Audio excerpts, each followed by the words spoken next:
Welcome to the show. On today's episode, we have Adele Wang. She's a women's energetic wellness coach in private practice for over 15 years. She works with high performing female corporate leaders and entrepreneurs on their mind body health. She uses her skills as an energy teacher, meditation teacher, and certified energy medicine practitioner. She works with patients on stress related diseases, hormonal issues, and energy balancing. In this episode, we'll be talking about stress-related illness. We'll learn the role of energy in stress and some useful, meaningful, and sustainable tactics in stress management. So if you are a little stressed out or even a lot of stressed out, this is definitely the episode for you. Please enjoy. Hi, Adele. Thank you so much for being with us here today. Thanks for having me. I'm excited. So, we're all stressed out during this time more than ever. And I wanted to talk to you about stress and stress related illnesses. But before we get into that, tell us a little bit about your personal journey and background in the health and wellness industry. Gosh, well, I never set out to do any of this. And I'm a perfect example of probably what a lot of people are sitting through. I was raised to be very smart and intelligent and knowledgeable and helpful and do the right thing. And I really applied myself and didn't understand why from the time I was in maybe high school or most definitely by the time I was in college, I really struggled with how to relate to people. I really did not know how to do it. And so I thought the solution to everything was to study a book, just like academic study. You would get a book on psychology or self help. You should see my shelf here. I call it shelf help. It's self help that sits on a shelf. But I really applied myself to figure out what I was doing wrong because I was surrounded by people and lonely all the time. And I don't think anyone could tell from the outside. Looked great on the outside, felt flat on the inside. And as I went into college and young adult, it just got worse. And I couldn't figure out what I was doing wrong. And I read a lot of positive psychology books. And I even tried a little bit of therapy back then. And I can't say it really worked that well, but I tried it. And all I knew was I was incredibly successful on the outside and feeling completely isolated and lonely on the inside. I felt like no one really knew me. I felt like if they did know me, like I didn't even know how to let people know me. I mean, all this stuff about being authentic, I didn't even know what that meant. So it wasn't like I was holding myself back. I didn't know what was even there to show, if that makes sense. And because I was so buried in how I should be, cultural things, and my parents only wanted the best for me, and I wanted to please them. But what the net result was, my body was living in a constant state of heightened stress all the time, like round the clock. And I thought it was normal. It's kind of like asking a fish if they're wet. And I'm sure a lot of women listening to this might be able to relate. I had no idea how much stress I was holding in. And it wasn't the kind of stress that just gets better from a good night's rest. A lot of times people say, well, if you're tired, exhausted, just sleep. That wasn't the kind of fatigue I was really dealing with. It was something much more insidious and deeper. It had seeped into my bones. I was having some unexplained weird illnesses that no one could figure out what was wrong with me. And the more I read about stress-related illness, the more I thought, well, I'm not doing something right. And that would just stress me out even more. So I was on this constant self-improvement thing, which has an edge to it. It means that wherever you're at, you're never good enough. There's always more to improve. And so anyway, the net of the result was I fell into a deep depression, and especially after a nasty breakup with a gentleman who couldn't give me the time of day. And I remember at that point, something said inside of me, you can't keep doing this. Working so hard to improve yourself, working so hard to be understanding and compassionate and kind, and your communication style, your attachment style, like all this stuff was not working. And so at that point I said, Adele, if you don't figure this out, you're going to leave, because I saw no point in being here. I had tried so hard my whole life to be the good friend, the good daughter, the good, and I was miserable. And so at that point, I gave up all ideas of self improvement, stress relief, all that stuff. Looking back at it now, I know that I only understood it. I didn't really know what it felt like. Those are two very different worlds.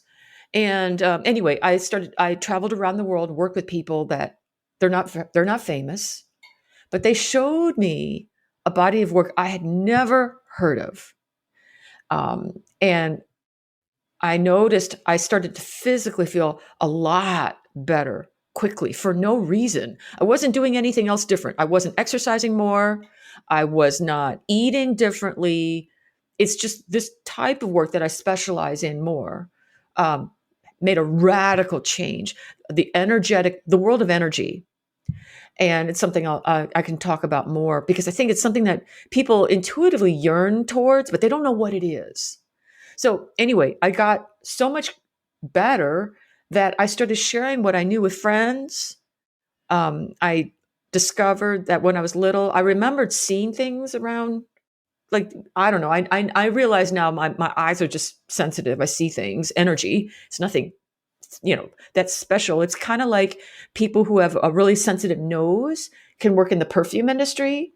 People with a sensitive ear can work in the recording industry. I could see energy in the room. A lot of people can. A lot of people. And I thought, okay, well, this is useful.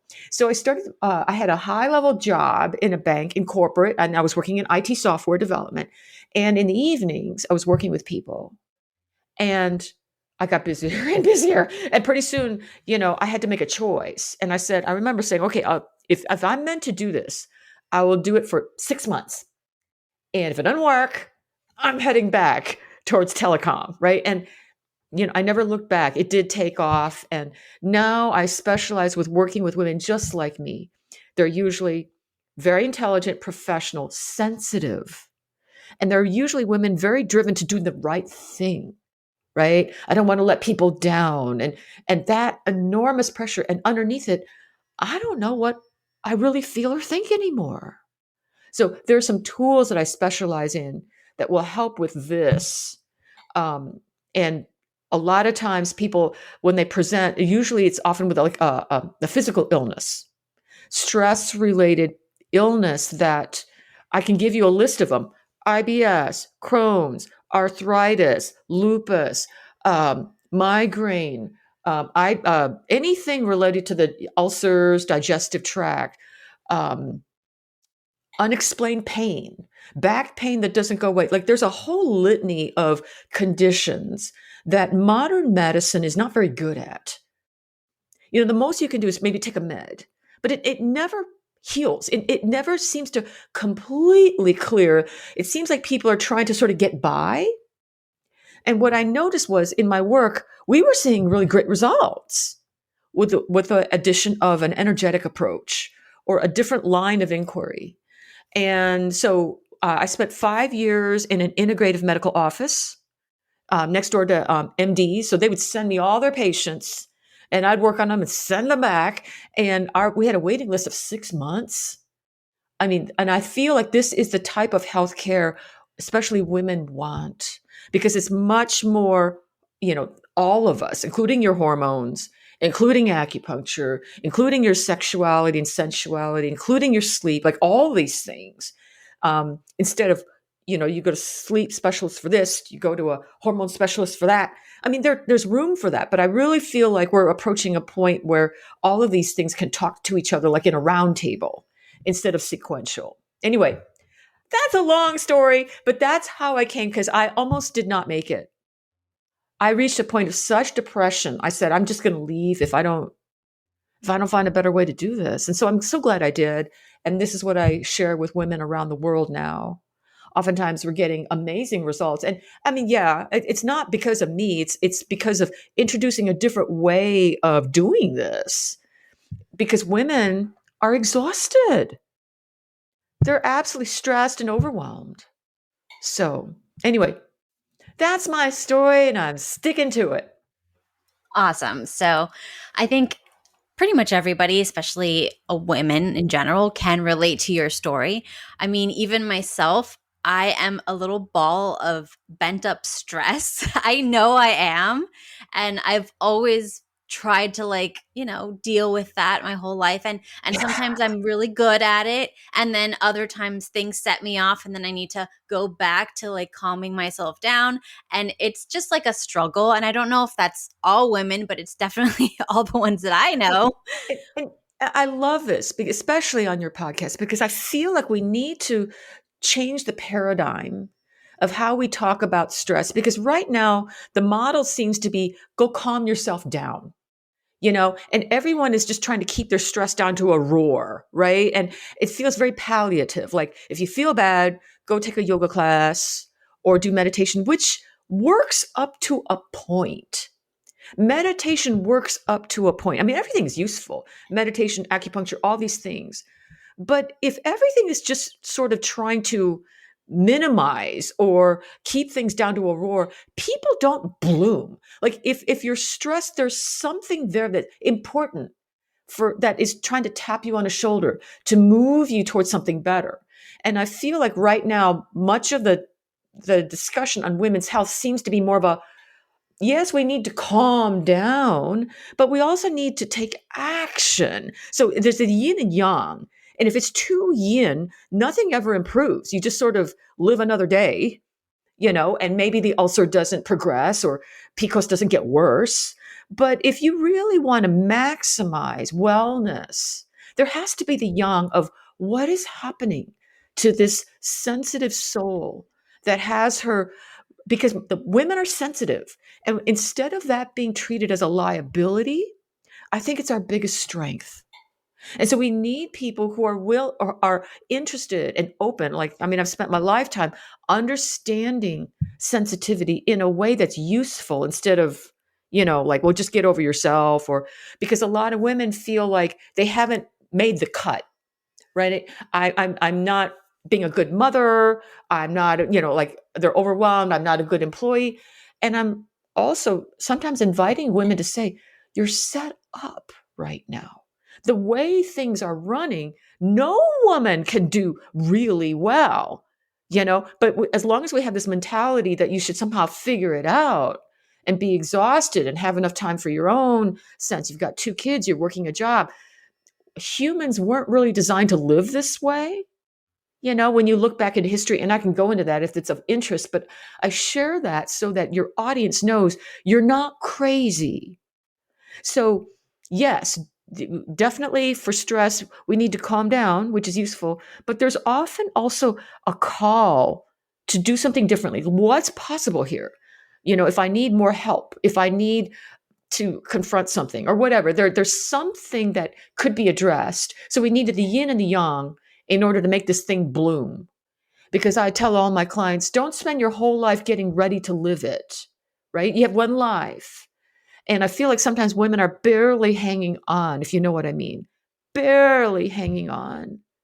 And they feel it's like the expectations have been lowered. Well, if I can just get through the week, if I can just get through the month, and meanwhile, the health is suffering, they're not feeling so groovy. And at night, they can't sleep. The mind is just racing. So I'm very passionate about this. Anyway, sorry to talk your ear off, but this is an area I feel needs to be addressed so that women don't feel like there's something wrong with them.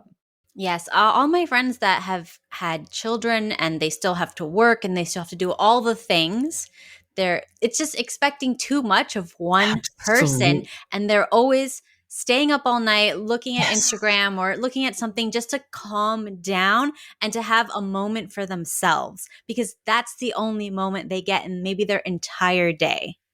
Yes. And then social media becomes an escape. If I can't even take a break from the day, let me just scroll and maybe I'll feel a little bit better. And that's not bad. And it's like women are women are exhausted and looking for relief.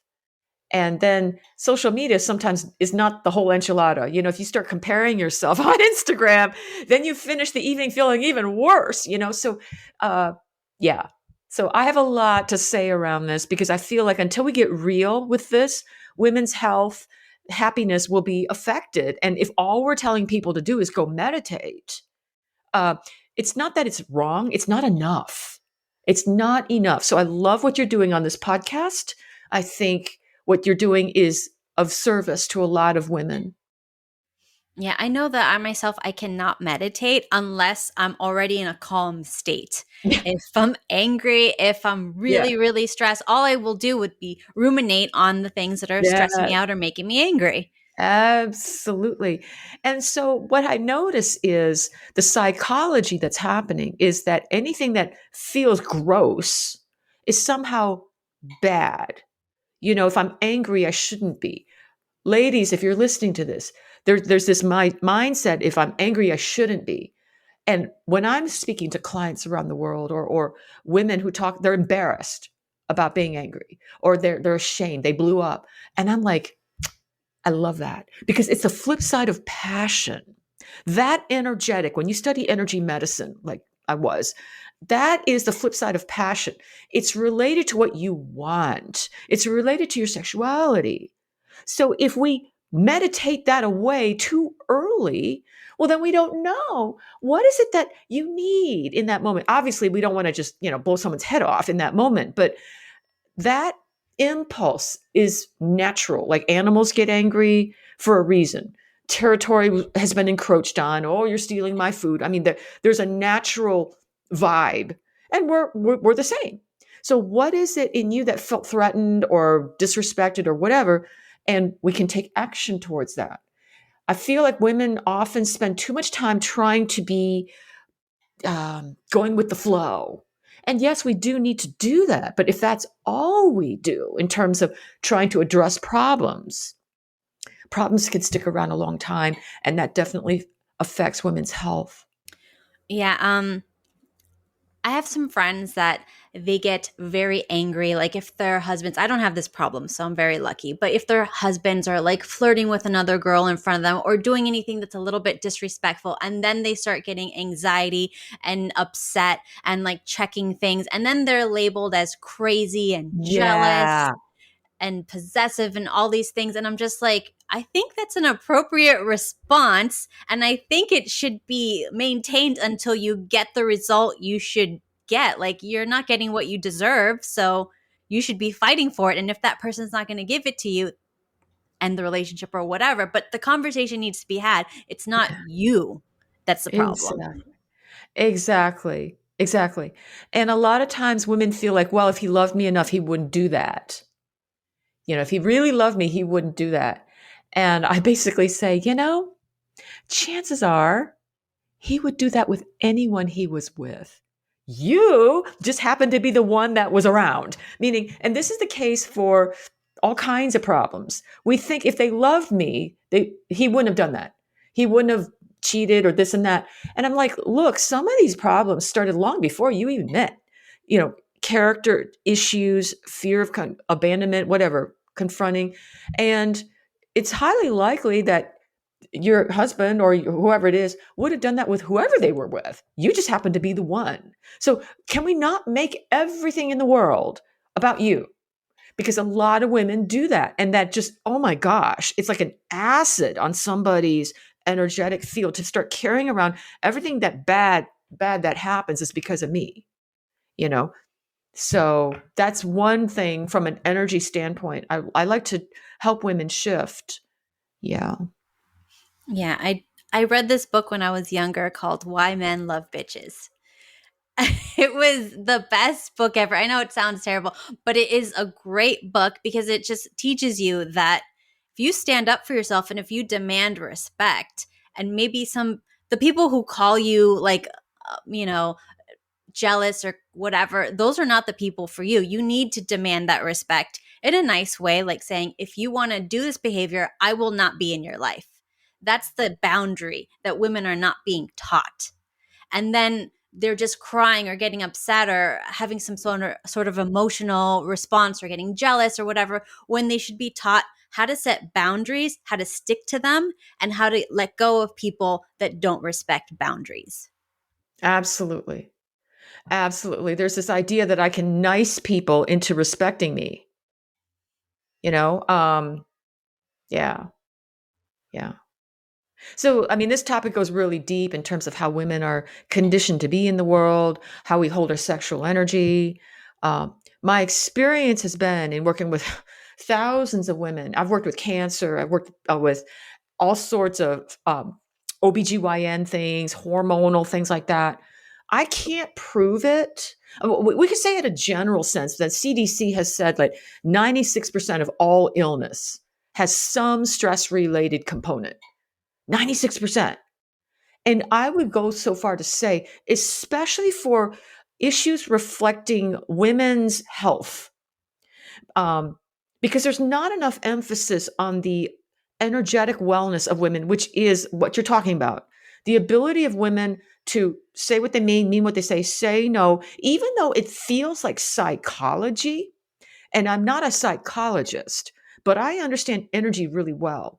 What happens is if you're living a life of what you say out of your mouth doesn't match the energy that you're really feeling inside of your truth, that's going to make you sick eventually. And it probably will not cause you to go deaf in an ear or your right toenail to get a fungus.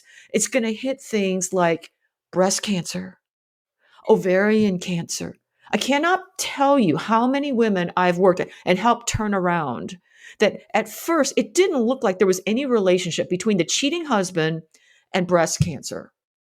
But once we weave through, it's like, oh my gosh, from an energetic, if you just look at energy medicine from, where is the betrayal happening? It's not affecting her throat. Well, her throat, it's affecting the most sensitive organs in her, her, her concept, her esteem as being a woman, you know?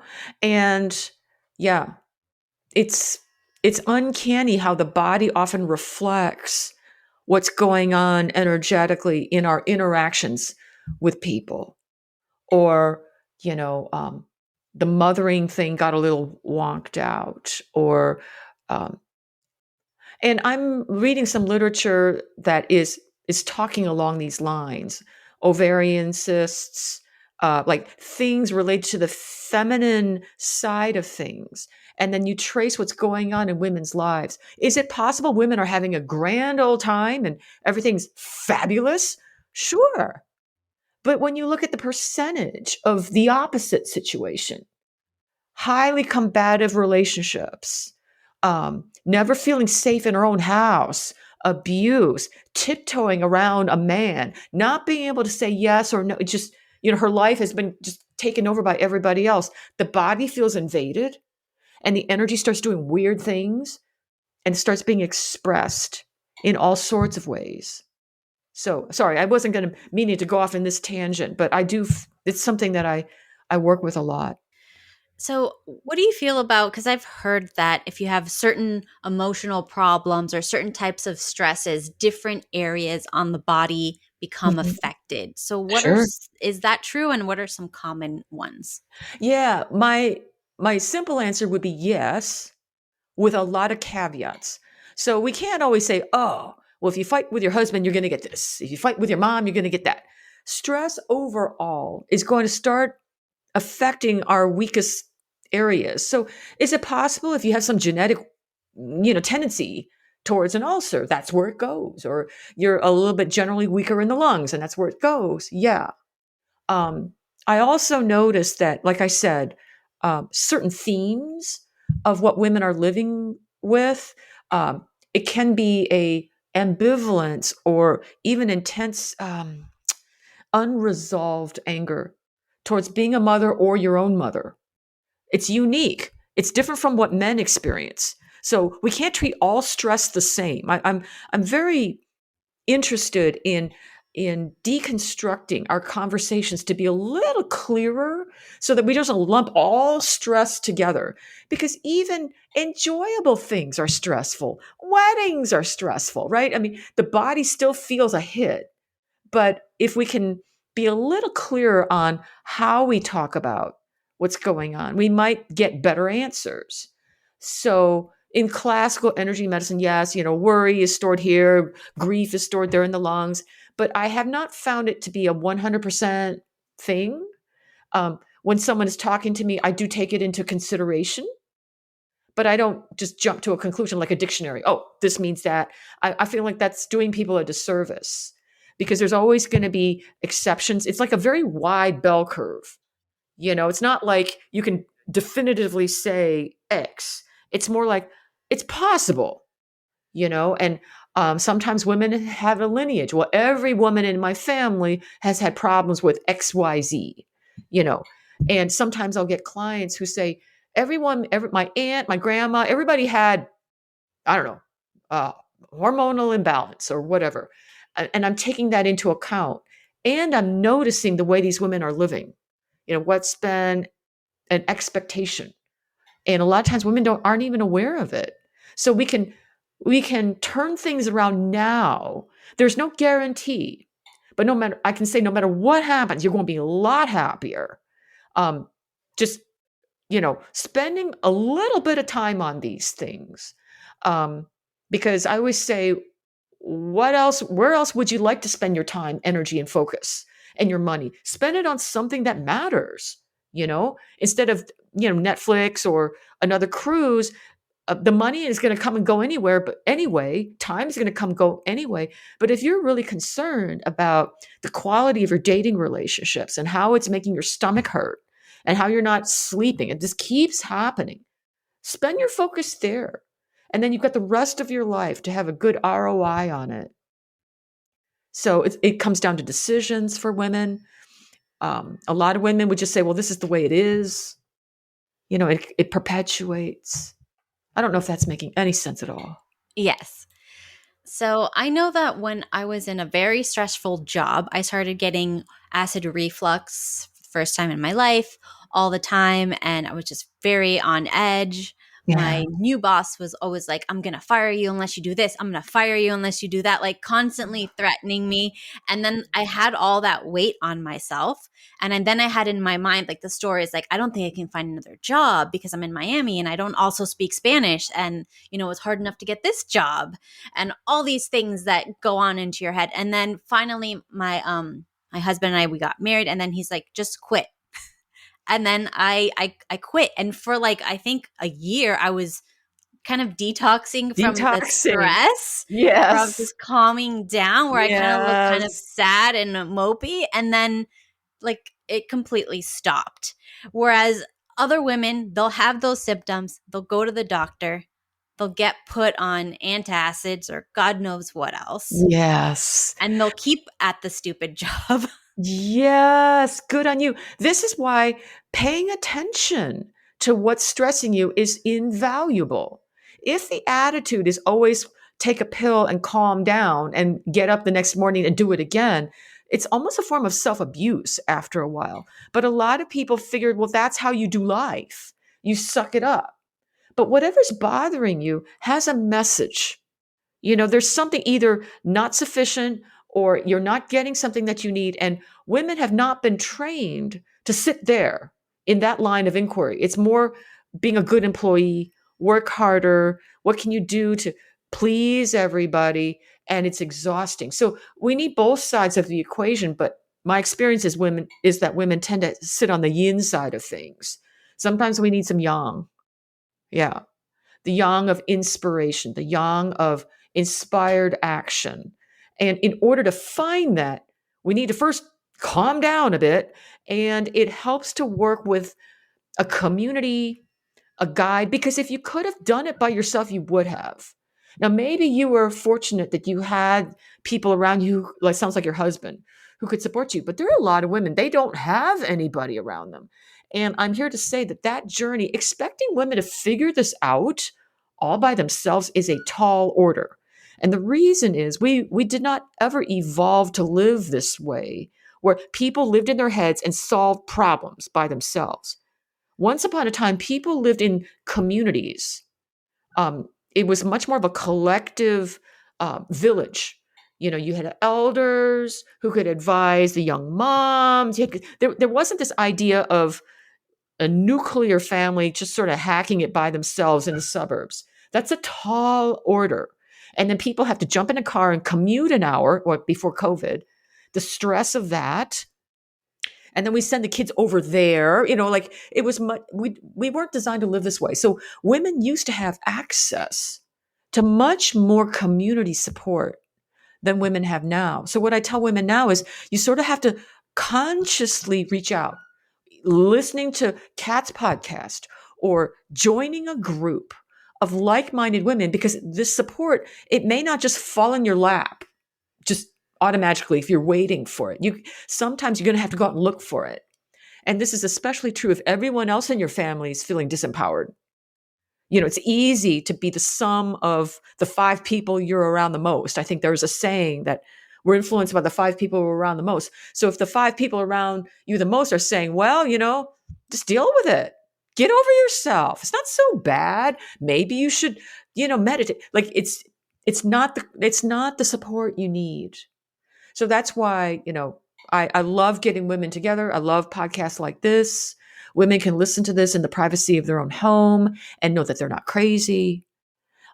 Because whatever's bugging you, for everyone in the audience, whatever's bugging you is trying to tell you something really useful, not only for your health, but for your happiness. And it's not so much, I can rah motivate myself out of this. There's often something that needs a scary question that needs to be sat with, and you don't have to do it today, but you can sit with it, and sort of tease around, how might I be with this instead of waiting 10 years or 15, 20 years.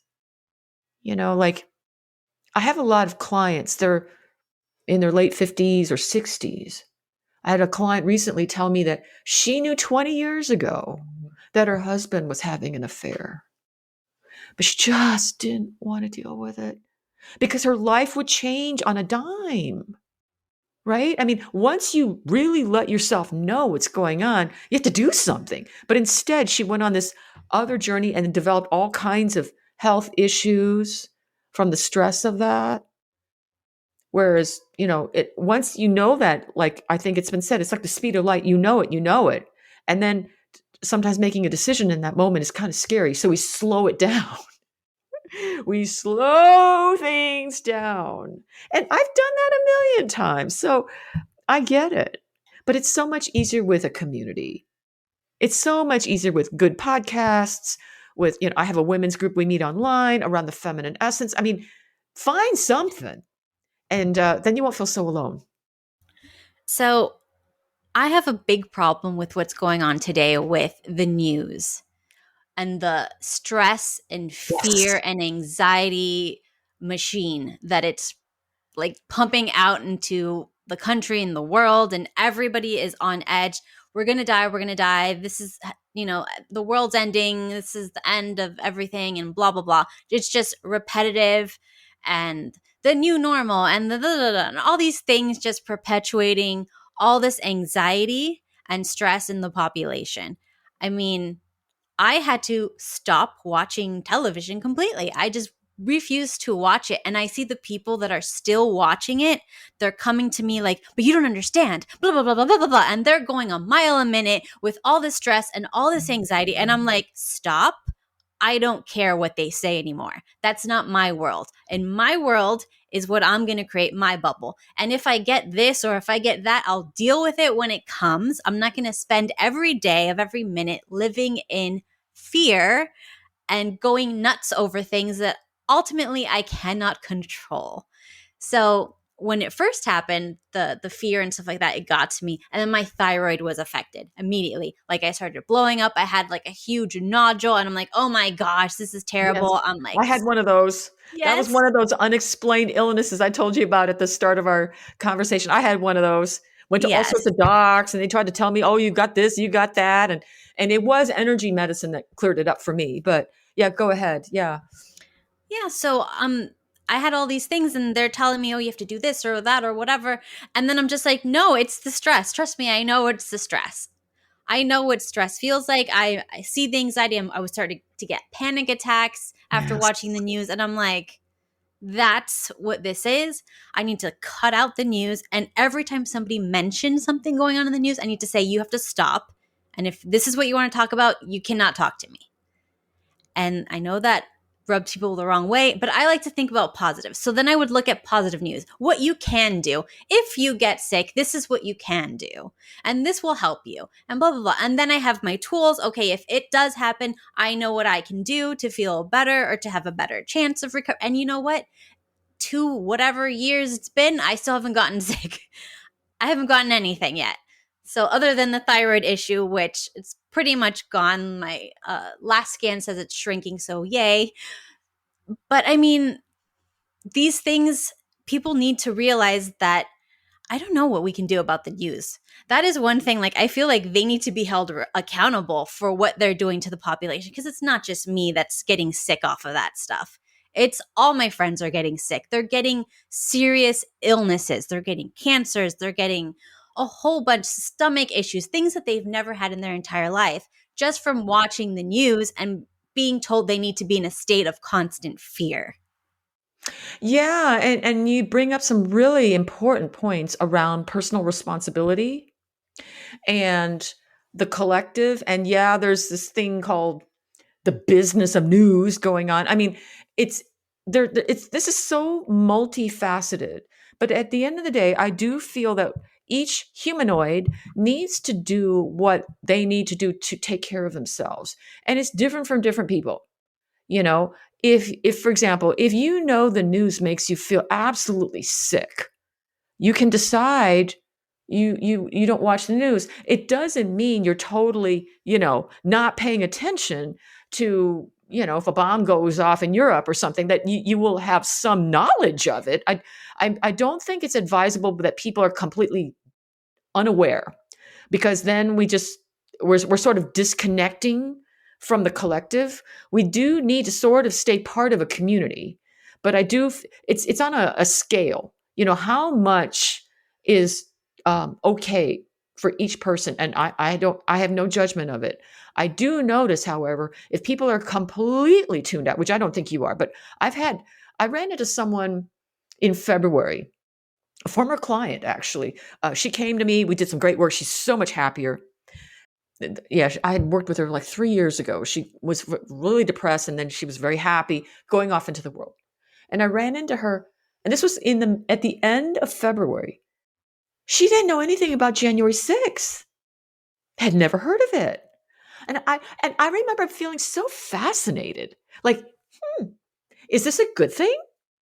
Because she wasn't hit with the, oh my God. But there is also a piece of literacy in terms of what's happening that could be useful. Not that you don't have to sit there and watch hours of it. So it's a balance of staying informed and not letting the news take over. And so a lot of this with my clients, especially the very sensitive ones, we focus over and over and over on your energetic wellness. Where is your energy in your body, especially your sensual energy? Do you even know? Because many women have no idea. The energy is sort of floating around, right? And when you're watching something that's upsetting, it just like pulls people out of their bodies. So I show them some things like, try this. There's some simple practices people can do so that their energy doesn't get yanked out of them. Because when it's yanked out like that, you will feel nauseous. You do feel scared. You do feel disempowered. But we want to stay present enough that we can still be informed with the stuff that happens. It's useful as a humanoid, part of a community, but you don't have to be completely hidden away either. Hope that's my answer in a nutshell. Hope that makes sense.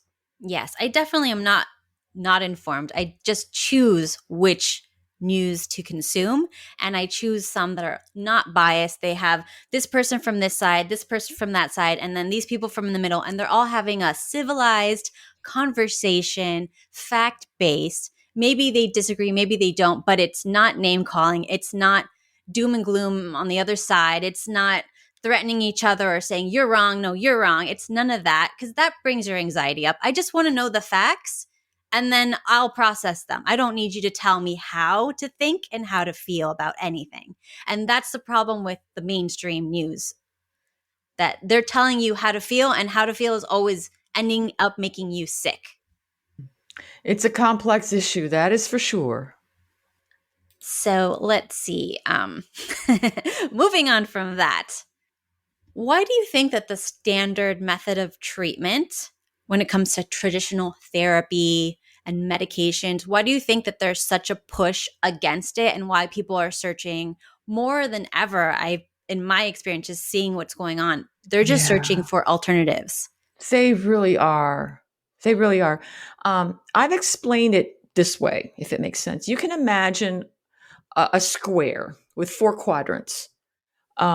And you can imagine that each of these four is a body of work that can help people. So they all add value, but they're different. And my experience has been that people are only aware of three right now. That and there's one quadrant that's missing. It's starting to come more into awareness. It's the one that I've been in for the last 15 years. But I'll explain. So when people are feeling stuck, overwhelmed, stressed, oh my God, I need to reduce my stress, they might think of things like psychotherapy. Therapy is available to you. This is the lane of psychologists, cognitive behavior therapy, and it's very good for some things.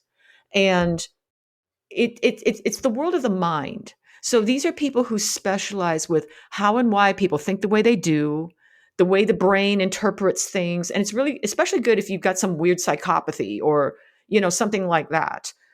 So this quadrant is very caught up with the narrative you've made about your life, the stories oh my God, my mom had issues with this, and that's why I have issues with this, and so it's primarily one-on-one talking. The limitation, there's a couple limitations. One is people often feel like they've talked themselves out. They keep doing it, and they're getting more insight. Like, oh, now I know why I have a phobia around this or this and that. But I always ask them, well, do you feel any better? And a lot of times they say no. They understand their issues better, which is great. Why I am this way. This happened when I was in first grade. What? Yay! But they don't always feel better. So more insight doesn't always make people feel better. It helps people maybe understand themselves a little bit better, so they don't feel like they're really bat crazy.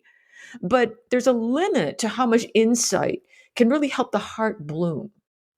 I also feel the second limitation is therapy is really great for things that happen to people after about the age 8 or 9. Like the brain is fully developed at that point. Because in order for therapy to work, it's a very cognitive process. You need to have an ability to think abstractly. It's like the brain has to sort of understand itself, if that makes sense. Like you have to be able to explain yourself. And language and abstract thought for most people doesn't really start forming until around 7 or 8. But if things happen way before that, which is the case for a lot of my clients, it's like the die was cast already. You know, the fish didn't even know it was wet, right? And so it becomes more difficult in therapy to explain something. There's a feeling, but people don't know why, or but therapy is really good. The third limitation I find with therapy is the model that it was built on was it was developed by white men. And so the view of the world it couldn't help but be through a male lens, if you know what I mean, in terms of how life works, analyzing women. So it's a little bit of a deductive reasoning. And there wasn't enough awareness of the bias of the person who even set up therapy. This could be Sigmund Freud, B.F. Skinner, all these people that they studied people like an academic thing. That's not the same as understanding people. But they thought it was. Like if you could explain things. So that's the land of therapy. That by talking things out, you can hear the stories, you can help people shift their mindset through cognitive behavior therapy, that emotions can be aired, which is really great. I tend to get people after they've done a lot of therapy because you reach a point of marginal returns. Like, it's not bad, but you feel like you're not getting anywhere. The second group, these of help that's available to people, these would be the people of the clergy, pastors, preachers, rabbis. So these are folks that it's a more community-based way because there's a tradition. We worship a particular text, or a book, and there's a view of the world, and there's a comfort of being part of a community. So therapy is more individual. I think religion is more group oriented, which is great for people who feel like they have no family, right? It's been useful. But it does tend to have a certain tradition or perspective on how things work. And so if you go to your rabbi or your therapist or at the mosque or whatever, there's going to be a certain perspective. There is wisdom there, but it's through a specific lens. And that's good for some people, but some people, that doesn't fit them anymore. They grew up in that. There's a feeling that the shoe is too small. It doesn't really answer the questions that I want to ask, which are questions that people think I shouldn't question. I'm not allowed to ask questions. I shouldn't be even thinking this way for my own salvation, whatever. But there's an airing that people want. They feel like they can't go there. Either it's not up for discussion or you get an answer that never quite fits, if that makes sense. And Yeah, tell me if I'm speaking too quick. Does that no, does no, that no, make no. sense? That makes sense because Yeah. my background is in psychology. That's what I was going to do before I Okay. decided this is not for me because this is not what I thought it would be. Yeah, I remember going to therapy when I was younger, and it just like takes it. You just Yeah, ruminate over ruminate. You and talk about the over. same things over and over. So yeah, there's therapy, there's religion, and then the third box, these would be your medical professionals. Oh, you're having trouble sleeping. Maybe you need a supplement. Maybe you need something to balance a chemistry in your brain. Maybe you need something to help you sleep so that your ulcer doesn't get worse. Or maybe a psychotropic, something or other. And that's not bad. It's just way overprescribed. And it's because in this culture, we spend all this money treating illness after it's been developed. It's been a lot of these illnesses didn't just happen overnight, unless it's, some virus or something. But most of these cancers and things, it took a while, and then the stress of daily living. And then by the time people get sick, you go to a doctor and they're not trained except for, well, surgery or chemical medicine, pharmaceuticals, because that's what they're good at. So they have to give you something. If you show up and you say, I have a migraine, well, he has to write you something. He's trying to help. But don't go there trying to understand why you're upset. He'll probably say, you need to reduce your stress and lose 20 pounds. But in terms of the how, that's not their bag. So up to now, people have been aware of these three boxes. Well, do I need therapy? Do I need to go talk to my pastor? Or do I go and get a med for antidepressants? Which, yeah, maybe your brain is short a little bit of chemistry, but I think this has been way overused. There's a fourth box that used to be more available in our culture. And I would say it's the box of the elders, the wisdom keepers, the teachers. And when we lived in communities, these people were more available. You didn't have them locked away somewhere. These people were actively supporting young people in terms of their development of initiation or whatever, so that young people aren't out there reinventing the wheel every day, which I feel like that's what they're doing right now because there's not enough guidance, right? You've got people studying academically people's brains. You got people thinking the answer to everything is more religion, or you got people saying, oh, no, you just need to up your med of something if it gets really bad. But we used to have medicine people. We used to have this box is much more interested in the spirit. It's much more of a mind body medicine, a mind body spirit, because there's not this idea of like, oh, we go here to study the mind, we go there to study the body. It's like, no, it's all at once, So this is the world of energy. So it's oftentimes the oldest medicine there ever was. Some indigenous traditions, all this stuff. I think it's starting to come back. And within there are different types of practitioners, acupuncture or this and that. But I feel like people are yearning for more of this because it's less invasive, it's less expensive. Why don't we start here first instead of medicine first, with the hard drugs? We've got it a little bit backwards.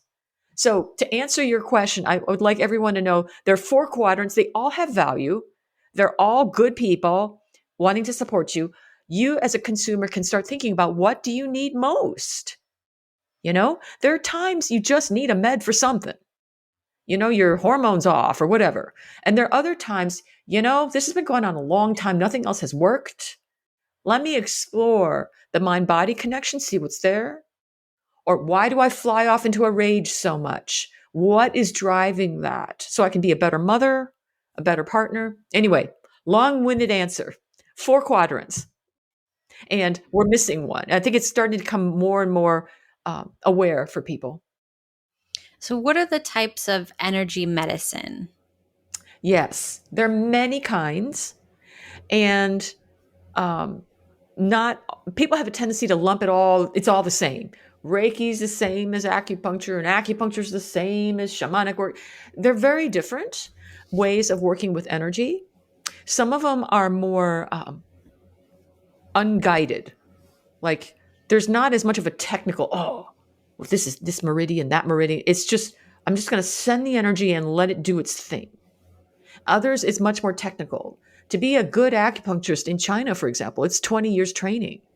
I think it's absolutely ridiculous that people come in the States, you can get a degree in, I don't know. I mean, it's a good place to start, but the wisdom comes from experience. And in China, if you've been doing it for 20 years, you're still considered relatively new, because there's so much depth there. And it tends to be there's a lot of technical stuff. You got to know a lot of stuff for that one. Hypnotherapy is a different way of working. That one might cross a little bit with the first therapy psychologist. So there's some that sort of bridge, you know. Yeah, there's homeopathic stuff. There's flower essences, which I use a lot. All I care is the stuff that works. I don't try to get too technical. So with my clients, I often try different things. And I don't know what'll work. And I'm just like, well, let's try it, see if you like it. And there's oftentimes going to be one or two that people really gravitate towards. Like, ooh, I really like that one. And another one, people are like, didn't do anything for me. I'm like, great. So there does have to be a little bit of experimenting, research. Don't just try one and write off everything as it didn't work. And sometimes the fit with the practitioner is not right. Right? Maybe you and this person just weren't meant to work together. So I suggest everyone always have a discovery consult with somebody first. If you're thinking of going down that route, do you like talking to this person? Because if you don't feel comfortable, or can you feel the body's already tense, and you're already not quite as open as you could be to receiving something that could be useful. So many different styles. Some you'll enjoy more than others. Some are more esoteric, like you wouldn't think sound therapy would be useful, but for some people, boy, oh boy, it's great. So some of them can be a little bit out there and others are more technical. And you can choose what resonates for you. I remember once I tried Reiki just, on a whim. And I had my eyes closed and then I felt like the person like grabbing my chest and I was like, "What? Oh my god." I opened my eyes and he's working on my feet and I'm like, "How do I feel this? This is the creepiest thing ever." Yes. So That whatever that happens. is. Yeah, that happens a lot. That happens a lot. To me, that's just normal now in working with clients. And I used to have to work with people in the room, like holding their feet and stuff. Now, what I've noticed is a lot of energy work can be done through just talking. Sound, voice, like our conversation now is my voice, and it's got an energetic signal encoded on there. So it may land in a way that helps somebody. So even though we're having this conversation about X, people often report, I just feel different and I don't know why. I'm like, well, good. That's what we hope can happen when we're inviting the body and the spirit to come dance. Because what I'm doing is I'm presenting a buffet of different types of energy within my energy. And it's up to you to sip. I like this one and I like that one. So it's not me going in there to because I used to have more of a applied energy approach. Someone comes in, they want Reiki, they want energy medicine for cancer recovery, whatever, and it would be an applied session. But now I'm noticing a lot can be done through inviting people and presenting some options and generating and holding that and allow them to pick the ones that they like instead of me saying, you need this or you need no, they'll know. They'll know. And it's in the dance of speaking and teaching and talking. And yeah, if I need to do something with their body, I will, but what you experience is very common, especially with people who have been under stress a long time. Um, for many people who've been, if they've been shut down or feeling really anxious, that what you reported is very common. Did it scare you? It did not scare me, but it was just like, it just freaked me out. Like, I could have sworn. Oh, yeah. People will say, "Oh, what are you doing to my head?" And I'm nowhere near their head, down by their feet. Yeah. And then they laugh. We have a good laugh about it. Yeah, but I've always wanted to go to that, to like feel something like that. That's the only time that I felt anything like a little weird. So that was kind of cool. Oh, yeah. You can experience your inside body moving just through, like, if I had my hand over somebody's abdomen and I'm looking in there, especially with women's stuff, right? And I'm not touching them, but they can all often feel something that's starting to loosen or move again. Energy should never be static. Sometimes women report their body feels numb. They feel like there's a rock down there, like it's tight. And women's bodies were never, nobody's body is designed to be like that. It's a lot of congestion. So there are a number of ways you can do it. You can do it through yoga. You can do it through acupuncture. I do it hands off, just and things can start to move in a way that's gentle and less medication. How about that? And if at the end of the day, if you still need a little bit of something, well, fine. But if we can reduce the amount of meds people need, oh my gosh, how great is that? Yeah, I'm all for that. Are there any maybe potential problems with alternative therapies? And where can you find, uh, are there any good studies or anything like that that can prove it for the skeptical? Yeah, I get asked that a lot. And I think there's more research out now than there used to be. When I first started, there wasn't any because no one wanted to spend the money to do it. And because usually studies are underwritten by an organization, either a drug company or, I mean, it costs money to do a study. And most practitioners either don't have the time or the inclination or the money. It's like, why do I need to? It takes a lot to do a good randomized sample and all that stuff. It's a lot of work. And it's not realistic to expect individual practitioners just to go out and do that. But I feel like since then, some universities have done some studies in hospital settings, healthcare settings. What is the lady's name? There are some people who are specializing with energy work in hospitals, and there's been some solid data that has shown this has reduced meds, painkillers, expedited body healing response, reduced anxiety. I mean, there's some quantifiable things that are starting to happen. I know the American Nursing Association has its own brand of energy work. Like, oh, you have to be a nurse to do our type of energy work, which is fine. A lot of nurses are doing that. A lot of books out there. Yeah, but I always say sort of be open and curious. Do your own research.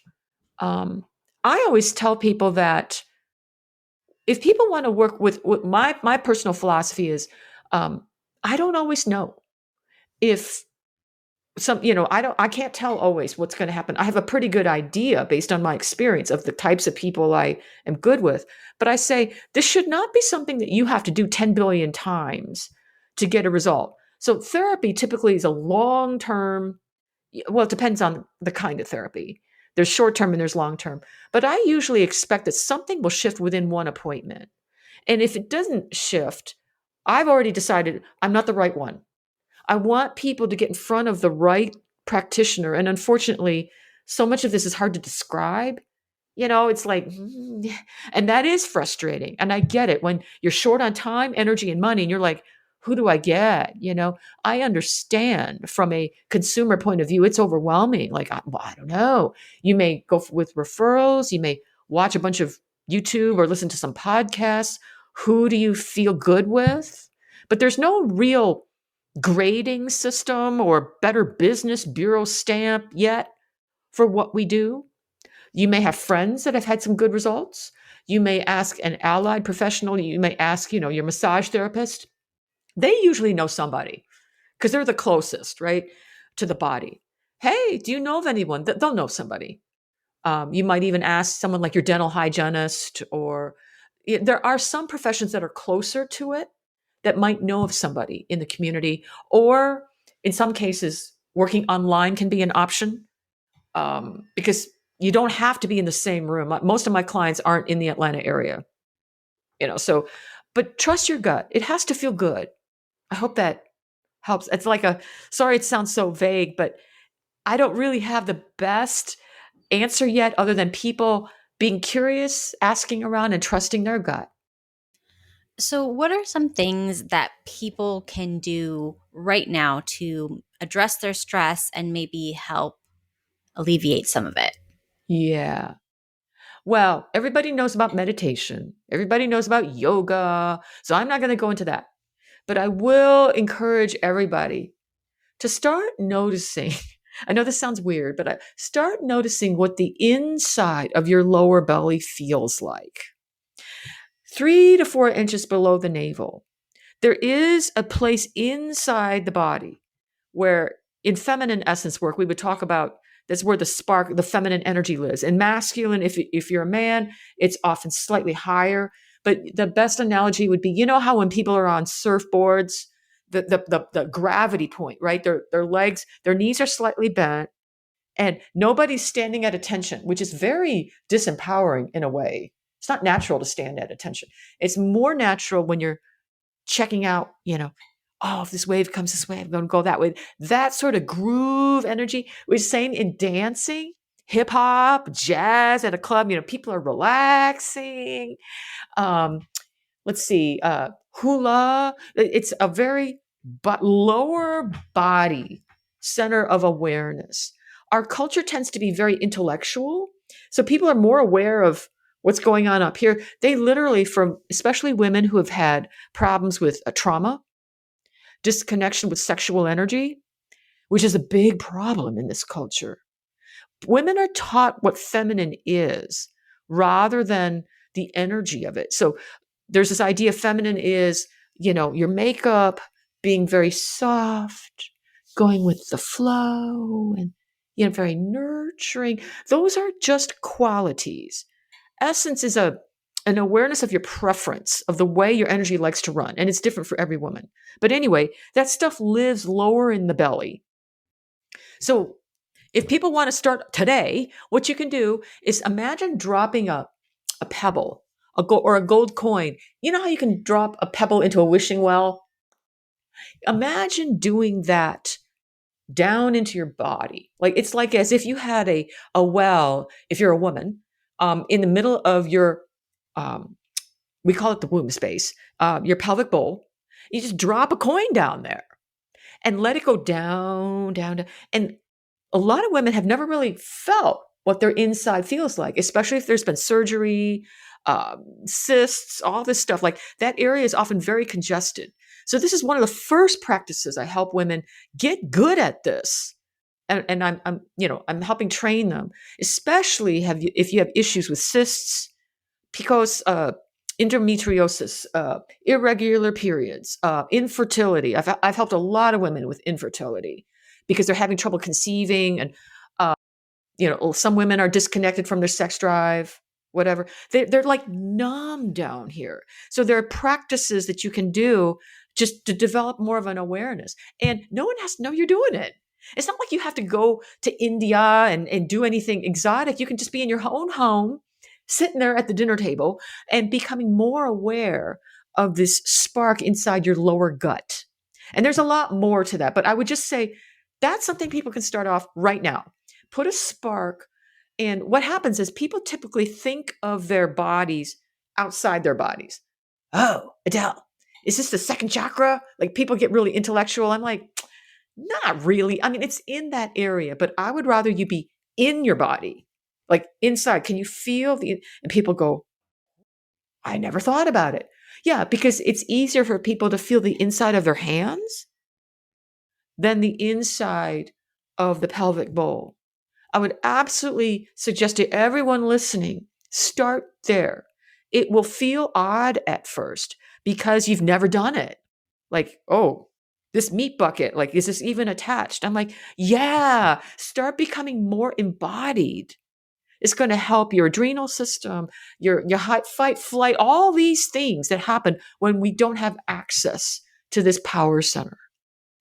I would say that's enough. Everybody start there, and then there's more to do. But I don't want to overwhelm people. I feel like this is something simple, cheap.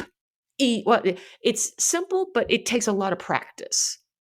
So hope that's useful. Put your spark in your lower belly, in your womb space.